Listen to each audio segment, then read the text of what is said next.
He's a talentless boy who transfers to a school of elites and ends up living with 3 genius sisters while trying to fulfill his mother's final wish. The story begins with a painfully average boy named Yu who gets transferred to the Seika Academy of the elites, only because his mom happens to be a legendary prodigy who graduated from there. Yu steps into the boxing ring and gets absolutely wrecked by the vice captain of the martial arts club, who calls him a pathetic weakling.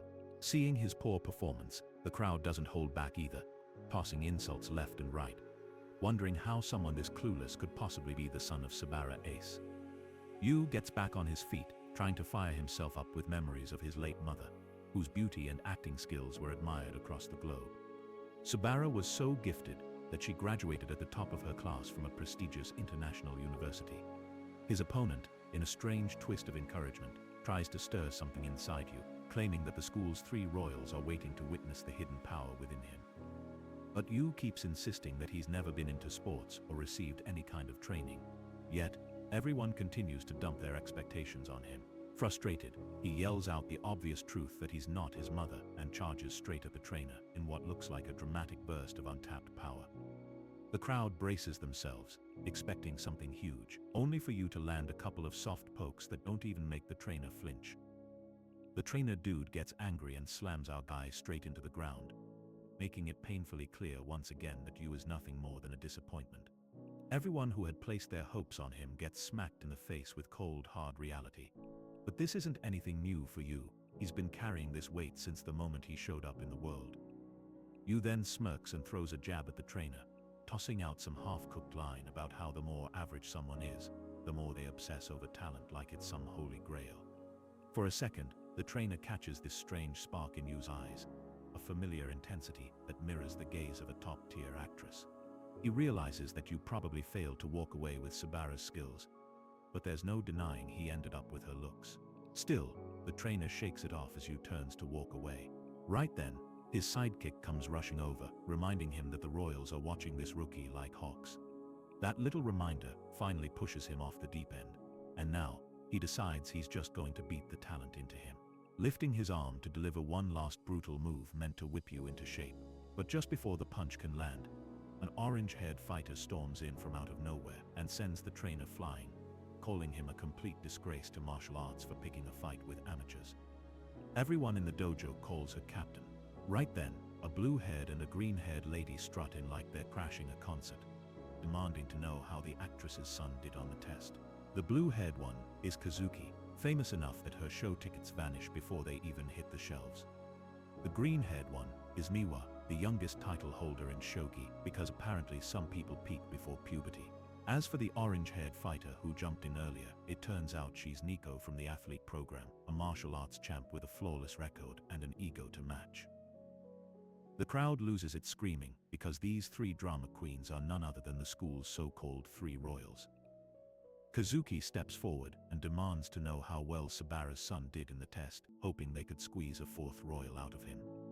But the trainer dude shoots the down by calling the boy a mediocre noob whose talent probably registers in the negative. The 3 hotshot ladies tell our boy flat out that there's no use for someone like him at their school.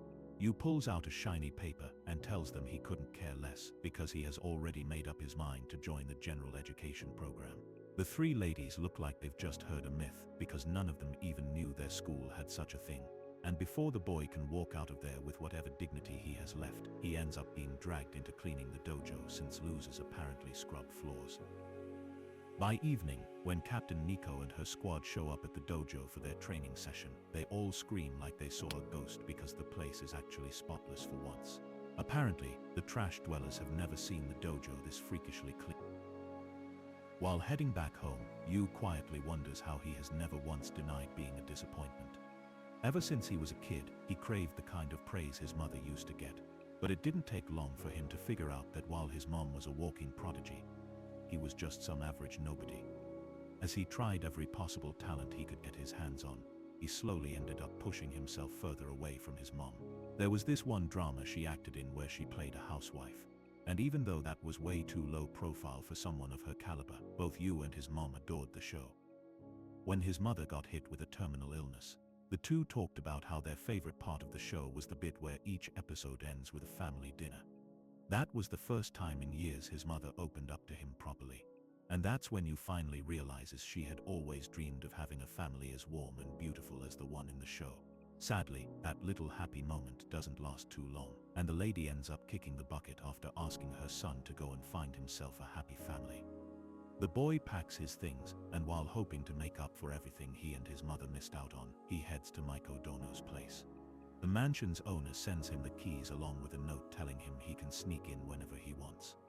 As he steps inside, he gets completely thrilled, seeing how massive the place is. He starts wondering who this Mr. Mardono even is. And just as he sits down to unpack his stuff, Nico shows up in full attack mode, desperate to knock out what she thinks is a burglar who broke into her house. Our guy tries explaining that he's not who she thinks he is, but the shabby lady ends up slipping and falling flat on the floor like a cutscene out of a cheap comedy. Yu takes this golden moment to mock her, throwing in that even prodigies hit the floor sometimes, then tosses a towel on her, as if he's doing charity. Right then, Miwa and Kazuki show up and ask what this boy is doing in their house. And Nico's quick to point out, he's clearly a burglar. As our hero tries to figure out why these royals are even here, he gets a call from Miko Dono himself. The man asks if he's found the place and goes on to explain that his late mother was not only his friend, but also his benefactor, which is why he's now returning the favor. The shady mister then adds that he forgot to tell him that he has 3 daughters, and tells the boy to get along with them. Yu turns toward the sisters, remembering his mother's dying wish, and starts thinking that now he actually has to become a family with the 3 Miko Dono girls. To him, this whole situation feels nothing short of a dream. Living with 3 gifted cuties sounds like a blessing from the heavens. The girl, however, don't look too thrilled about the arrangement. But since their dad's the one calling the shots, they have no choice but to play along. Still, the boy manages to pull himself together and properly introduces himself again, hoping to get to know them better. Right then, the boy realizes something terrifying. The entire mansion looks like a pig pen, dressed up as a house covered in mess everywhere. Apparently, Kazuki was in charge of the dishes, but she made some half-baked excuse about not having time. In truth, she did try, but ended up breaking every single dish and gave up in frustration. Meanwhile, Miwa and Nico were supposed to handle the laundry and cleaning, but judging by how they look and move, they seem like the kind of disasters that need cleaning themselves. After getting roasted right where it hurts, the ladies quickly switch gears and start dragging our boy by bringing up how he barely managed a miserable 45 on the aptitude test. Though Yu doesn't let that slide and mocks them by correcting it to 42. While the 3 of them keep bickering and throwing around useless complaints, they glance around and slowly notice that everything is suddenly shining like a 5-star hotel lobby. Turns out, while they were busy running their mouths, the boy had already turned into some sort of cleaning wizard. The next morning, our boy wakes up hoping to get to know the ladies better over breakfast since there's no school today. He plans to rest up a little, but that idea dies quickly thanks to non-stop earthquakes shaking the whole place, which turns out to be Nico casually splitting tiles with her bare fists in her personal dojo. After witnessing that madness, he heads over to check on the others. Miwa's busy playing shogi and arguing with an AI, while Kazuki looks like she's running a drug lab, tossing random stuff into a blender and making a suspicious milkshake that might either poison someone or kill them outright. When he asks what she's doing, Kazuki mocks him and says it's just their version of a morning routine, the same way people like him need to brush their teeth and do other basic stuff. As Yu tries suggesting dinner together, the eldest Miko Dono daughter tells him to handle the house since they'll all be out with packed schedules and rehearsals.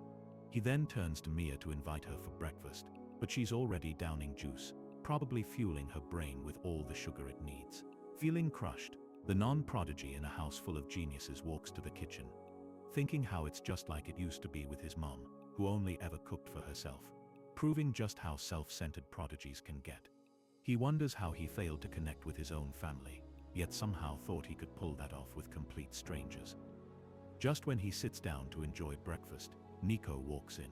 Though she clearly wants to eat all the neatly baked food, she controls herself and claims it's an unbalanced meal for her. Yu starts licking the food to tempt her, but she loudly complains about the excessive carbohydrates and lipids, adding that she still needs at least 20 more grams of protein along with vitamin B. Yu finds it ridiculous how someone needs to calculate nutrients before eating. Nico explains that for her, eating right is just as important as training. As the girls get ready to leave, he remembers how his mother used to follow different diet plans depending on the type of shoot she had. When the ladies rush out toward the gate in a hurry, he suddenly appears behind them and says they've forgotten something that instantly sends a chill down their spines. And they begin checking everything in panic while arguing over what's missing. But he only meant to wish them a good day. Even though they find it unnecessary, the girls end up blushing on their way to practice and somehow feel a little happy about it. Meanwhile, Yu moves on to doing the dishes, and in the middle of it, he receives a call from the shady Mr. Madono. The man informs him that he won't be around much due to his responsibilities, which basically leaves you stuck alone with the three girls. The uncle then asks him for a favor, saying he should support his daughters since they'll soon be facing their own hurdles. According to him, simply being there for them would be enough to help them open up. His future father-in-law goes into detail that each of sisters has their problems to go through.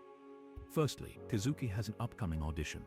Nico will fight for the top spot in the Karate Nationals, and Miwa has to fight for her title in a shogi match. Hearing that his chances of smashing will skyrocket if he is successful in helping the girls out, Yu gets really excited and hangs up. After taking a deep breath, Yu wonders what someone useless like him can even help them with. With the physique of a chihuahua and the brain power of a vacuum cleaner, he doubts he can help prodigies who don't take a minute off, even on the weekends.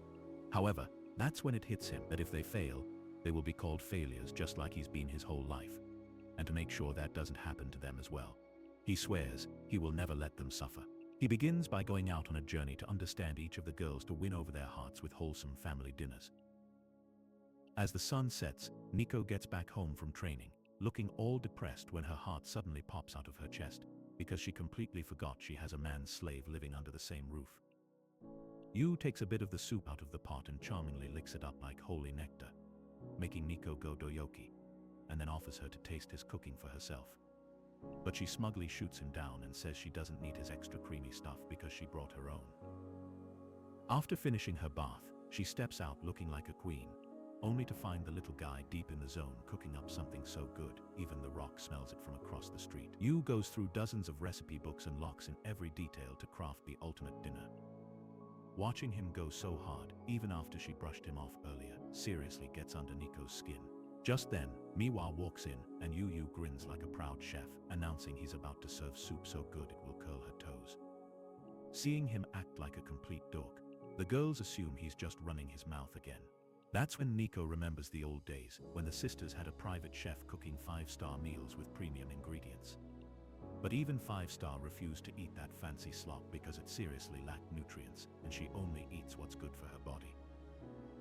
Later that night, the redhead is in her room chugging down Taco Bell like a starving African when curiosity finally wins her over.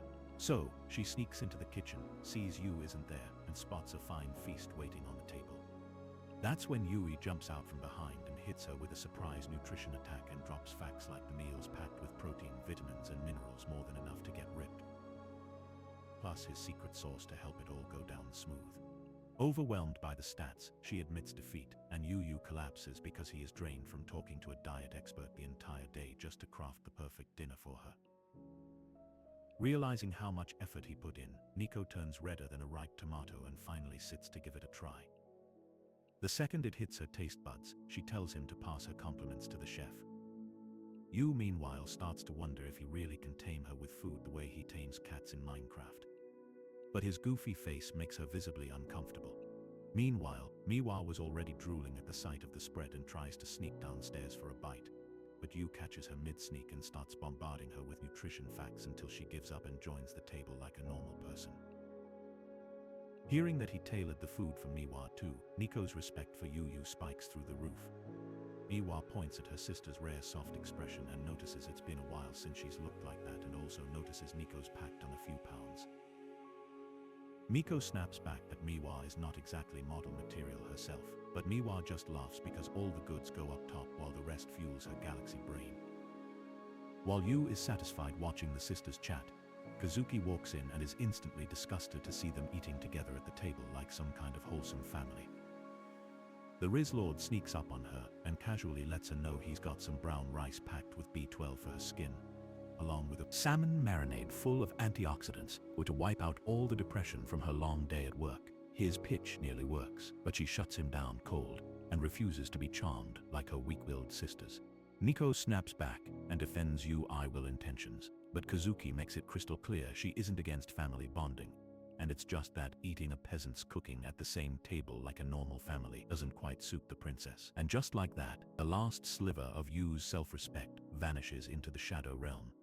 Seeing him look like his grandma just died, Miko grabs the plate from his hands and starts eating to cheer him up. But Yu recovers instantly and strongly warns her that if she keeps stealing extra servings, she really will turn into a chubby teddy bear.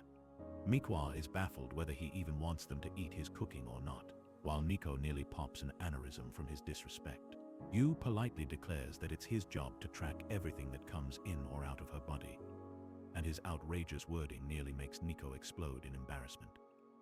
3 days have passed since Yu moved in with the Mikadano sisters, but despite his tireless efforts, Kazuki still refuses to touch anything made by his filthy hands. Recalling their father's order to help the girls reach their full potential, Yu channels his inner Liloch and makes a plan A.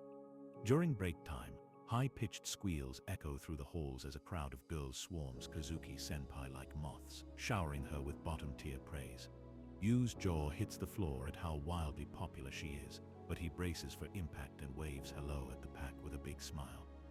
The girls instantly recognize him as that talentless bum, and Kazuki tells him to be gone before he taints her divine aura with his loser energy while shooting him a glare like he's used toilet paper. But Yu calls her a meanie as he announces he stayed up all night trying to win her over. And he has something only he can give her, and he is sure she would love it. Obviously talking about his cooking. The girls are wildly flustered, so Kazuki shouts at Yu to stop misleading everyone with his nasty statement and swears she's going to make him pay for this when they're back home, which digs the hole even deeper. Her army of fans bombards her with questions, so Yu uses the chaos to slip away.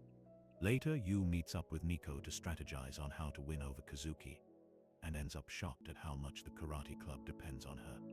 But as soon as she spots him, Kazuki remembers his outrageous claim from the day before, and the sheer audacity of him showing his face again makes her livid.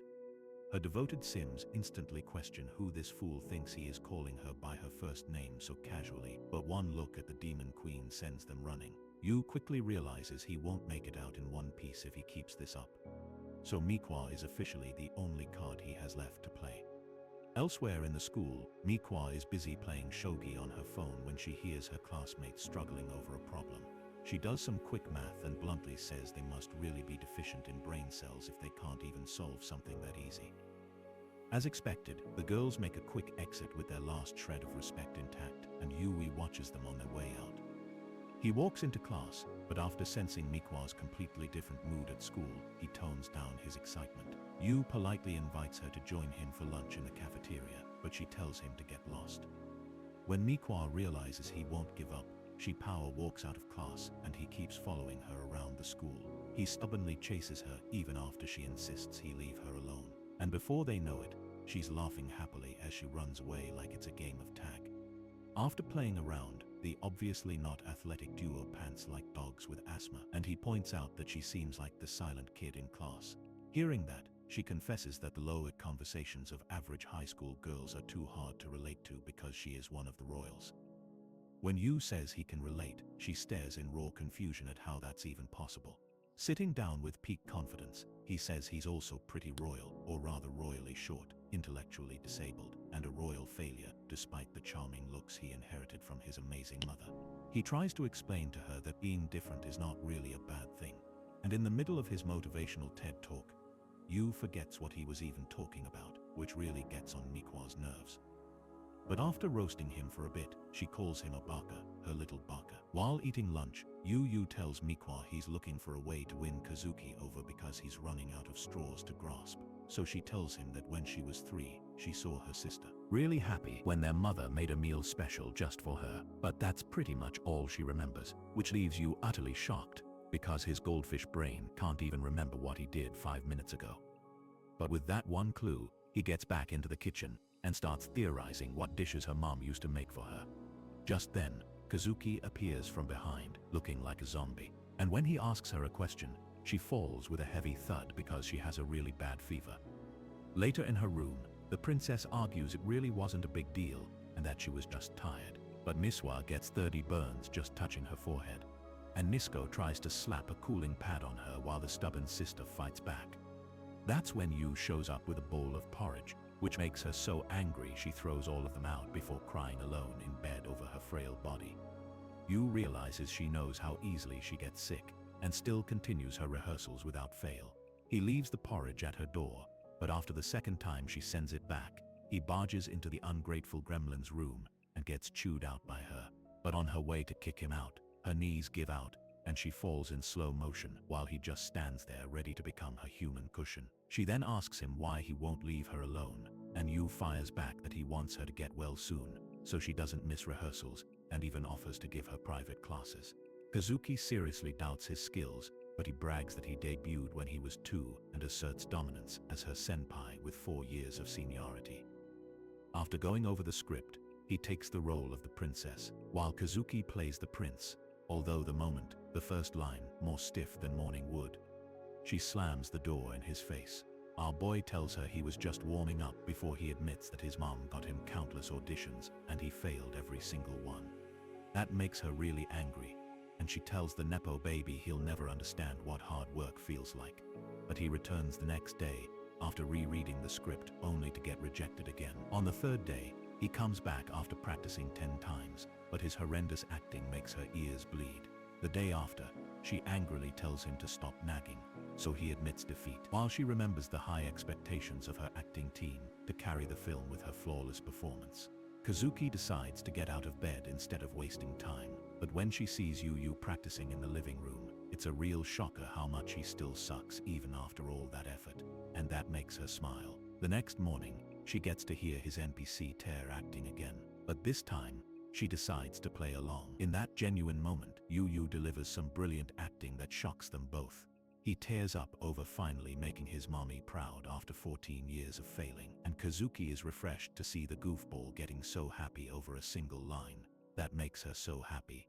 She tells him she'll let a peasant like him serve her a meal, but on one condition. Yu asks what it is, but she acts super shy, like she's about to show him her browser history in incognito mode, and then suddenly blurts out a list of things she doesn't want to eat, which makes Yu realize she's too embarrassed to admit she's a picky.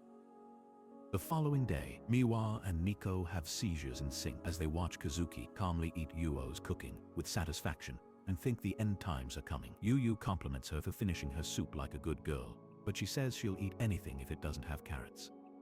That's when he whispers he put shredded carrots in it the whole time and leaves her quivering. Taking a seat, he finally breathes a sigh of relief after finally succeeding in hooking the sisters on what he cooks.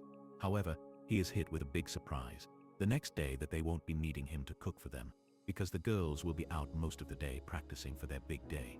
So he awkwardly wishes them a good day while feeling like a housewife who just got divorced.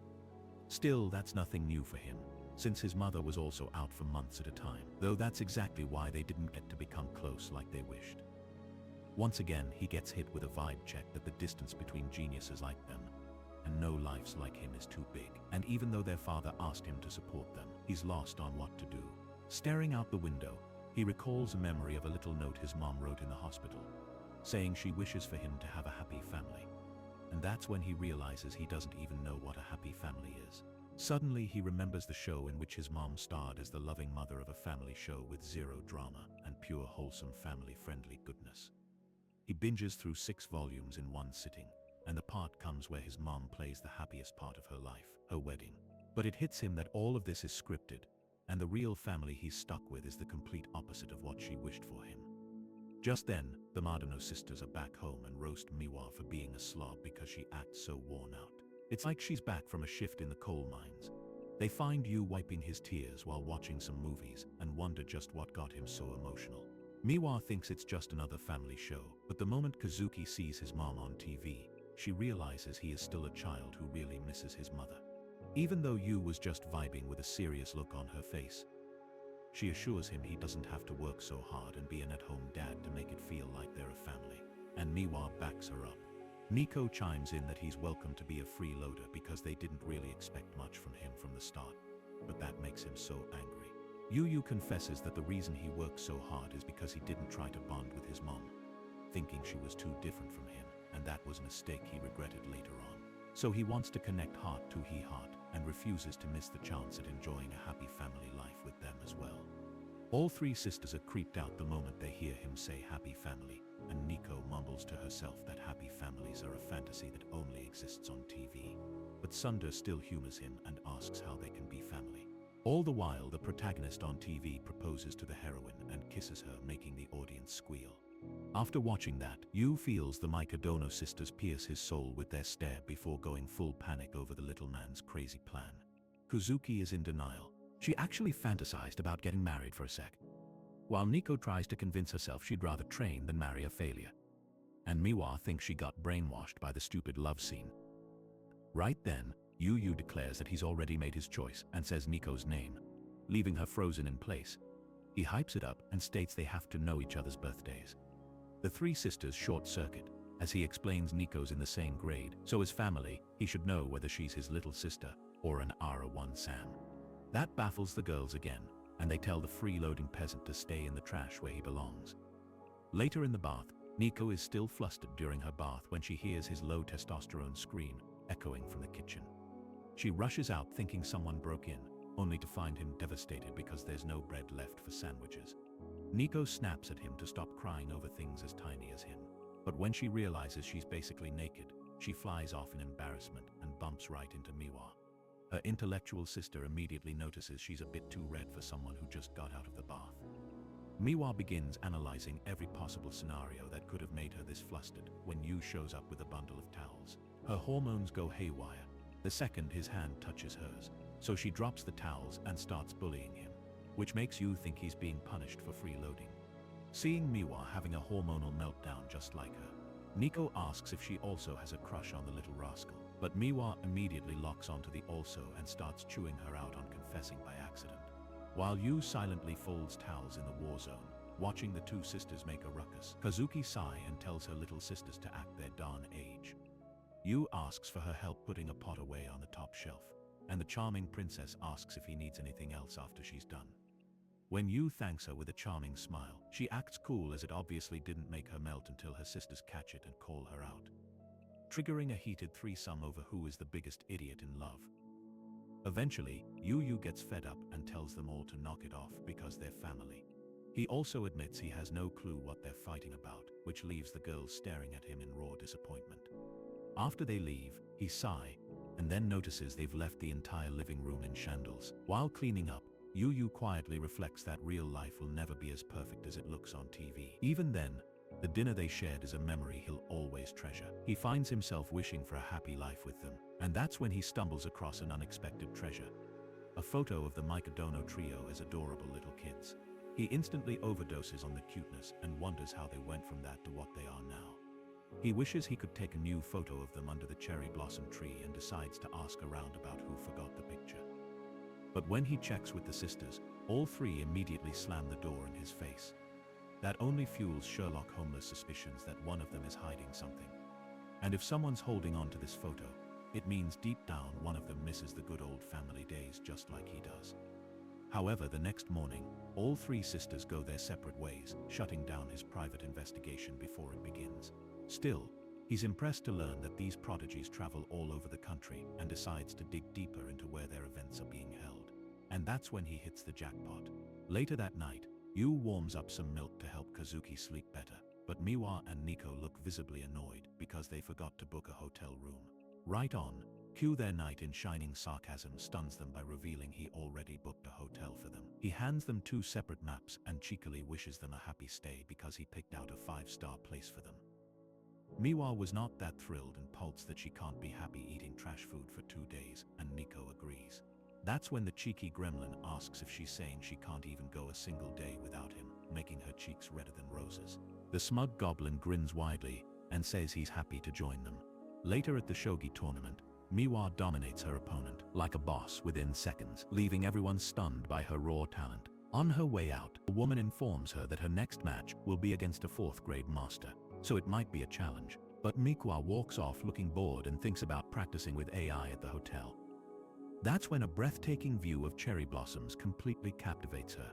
She recalls wholesome memories from their childhood and heads back to the hotel, only for her jaw to crash into the basement on seeing a disguised Kazuki checking in at the counter. The two sisters immediately start questioning each other, and in the middle of that, Nico also makes her entrance and drops her bag in pure shock. Finally catching on, Miwa asks the Flamehead if her tournament is also in the same town. Yu shows up all smug and comments how it's pretty wrong for three sisters to not even know each other's destination. He proudly reveals that since they don't talk, he made time for them to do exactly that. The sisters start raging when they learn he booked them into the same room, but Yu just pretends he's done them a huge favor by giving them a chance for a classic girl talk all night. Putting that aside, they ask what he's doing here, and Yu declares himself their official guide for the festival, while secretly scheming to take a family photo whether they like it or not. However, the sisters gang up on his dumb idea, so he tries to convince them there's a famous shrine they can visit to pray for luck. Nico shoots him down, saying she's not a failure like him who needs luck. But Yu argues that even top prodigies from Hollywood go there because faith unlocks a whole new level of confidence. Plus, it's a great way to blow off steam from their depressing routines. He finally wins them over by mentioning the fresh seafood since it's an oceanside town, and that leaves the girls, especially Kazuki, with no choice. She says it's all for her Insta page and suggests they go shopping for some tasteful drip. With that, they head to a kimono store Yu looked up beforehand, and the shopkeeper ladies are dazzled by the three legends suddenly appearing. They get excited and choose a mature-style kimono for Kazuki to match her grace, while Mao picks a kitty-themed one to suit her playful personality. But when Yu turns to find Nico, she's still sitting there looking annoyed, so he asks if she doesn't like kimonos. He points out that there are tons of styles, but she grumbles that she wouldn't look good in one anyway. The shop lady then brings her a sharp design to match her handsome personality. But Nico flashes back to when she once wanted a girly dress, and their father never let her buy anything feminine. She snaps at the shop lady, but right then, Yu shows up with a kimono that radiates peak femininity, and says he thinks it's perfect for her because she's the cutest girl he knows. Nico gets hit right in the feelings, and when he asks her to choose between the two styles, she takes both into the changing room. And the moment she comes out with her hair tied, all three of them are completely blown away by her enchanting beauty. Afterwards, the not-so-typical family heads out to enjoy the festival. Miwa mentions that she's starting to feel hungry, prompting you to remind her to stay close and not wander off too far. Just then, the crowd recognizes Kazuki, and in no time, a swarm of people rushes toward her like a pack of fans desperate for an autograph. You had hoped the sisters would grow closer through this outing, but from the way things are unfolding, Kazuki seems to have switched into work mode. While she watches her sisters enjoy their food, Kazuki briefly feels a tinge of nostalgia, but brushes it off. At the same time, a girl nearby, who clearly has no interest in Kazuki, urges her friend to hurry up and follow her. However, as she turns away, her sandal breaks and she starts falling forward. Before she hits the ground, Kazuki catches her and ends up impressing even the ones who weren't her fans. Carrying the girl in a princess lift, she helps her find a place to sit down. Meanwhile, Yu is having a hard time trying to keep track of Kazuki in such a chaotic crowd. After Kazuki escorts the girl to safety and starts wandering around with a trail of fangirls behind her, she suddenly gets shoved straight into the bushes by someone she instantly suspects to be a kidnapper. Turns out the so-called kidnapper is none other than our boy. The blue head gets ready to raise hell, already puffing up with rage, demanding an explanation for whatever that was supposed to be. But before she can start ranting, he calmly shuts her up and tells her to just dig into the food he brought so she can actually enjoy the festival. She argues, of course, and turns her face away like a sulking cat, insisting he can't always bribe her with food. But our guy isn't backing down and points out that he saw she hurt her foot. Without wasting time, he checks it and finds out it's actually a pretty bad injury. While carefully wrapping it up, he drops a few wise words about how she doesn't need to fit into anyone's expectations and should just be whoever the hell she wants to be. The redhead finishes bandaging her foot with that calm nonsense touch, while she sits there silently blushing like a confused middle schooler. Meanwhile, Nico and Miwa are trying their best to enjoy the day, but it turns out the orange head is hilariously hopeless at festival games. Her face turns redder than a boiled tomato, as she keeps failing to catch even a single salmon, flailing around like she's fishing with her eyes closed. Just then, both of them freeze when they spot their elder sister walking over to join them, and right beside her is Yu, who somehow convinced her to wear a sus mask to help her go incognito. Yu then suggests a match, teaming up with Kazuki while the other side gets stuck with Nico and Miwa. Nico immediately takes a jab at her sister, saying she should wear that creepy smiley mask all the time since her usual face looks like she's ready to kill someone. Kazuki smiles under the mask, and the match kicks off. Yu ends up snapping his fish-catching paddle first, followed by Miwa.